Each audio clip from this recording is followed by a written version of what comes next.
Welcome to Equal Ground Headlines. I am Samuel B. Williams, bringing you balanced coverage on our top stories of the day. Even as it fights a war, Israel is undergoing upheaval at home, pushing forward with a highly controversial judicial overhaul that has split the nation. On Thursday, the Israeli Knesset parliament approved a law that gives politicians greater power in selecting judges, a core piece of Prime Minister Benjamin Netanyahu's contested plan to remake the judiciary. The measure passed with 67 votes in the 120-seat Knesset after opposition lawmakers boycotted the final vote in protest. Netanyahu's government is calling this a much-needed reform to curb what it sees as an over-activist judiciary. But critics, who have been rallying in the streets for over a year, decry it as a grave threat to Israel's democracy.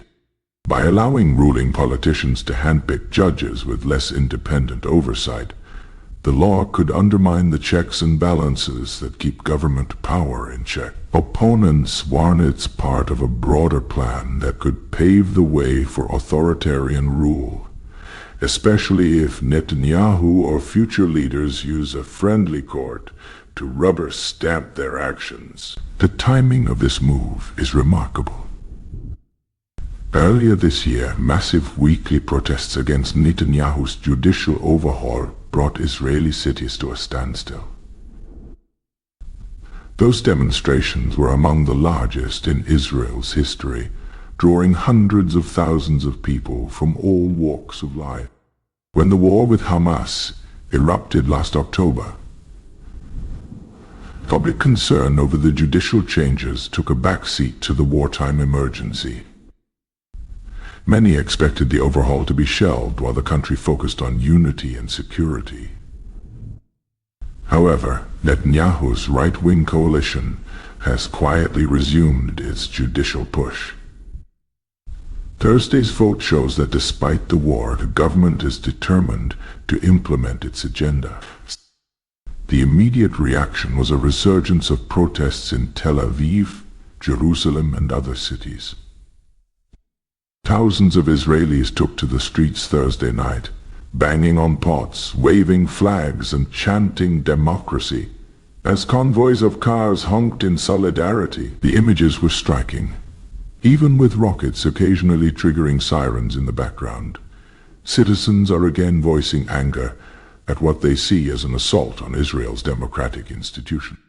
Opposition leader Yair Lapid lambasted the government for its priorities, saying, "While Israelis are fighting and dying, Netanyahu is fighting our judiciary." Many critics accuse Netanyahu of pushing these changes in part to help shield himself from legal troubles.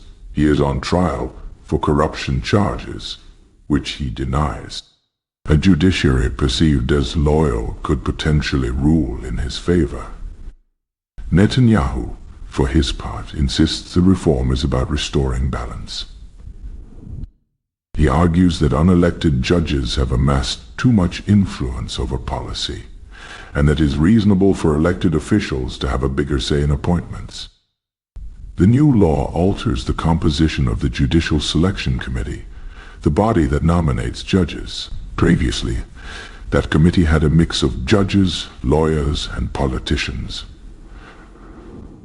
requiring consensus to appoint a judge. The reform essentially gives the ruling coalition decisive sway on that committee, removing the need for buy-in from opposition or judicial members on at least some appointments. In practice, this means the current government could appoint judges, including to the Supreme Court, who align with its ideological views. Legal experts and former judges have expressed alarm. Israel's Supreme Court itself might review this new law, paradoxically putting the judges in a position to potentially strike down a law about their own appointments. A constitutional showdown could be on the horizon, Supporters of the government say the court has no right to overturn a basic law amendment, which this judicial reform is packaged as, while opponents say Israel's fundamental democratic character is at stake, and the court must act if Parliament overreaches.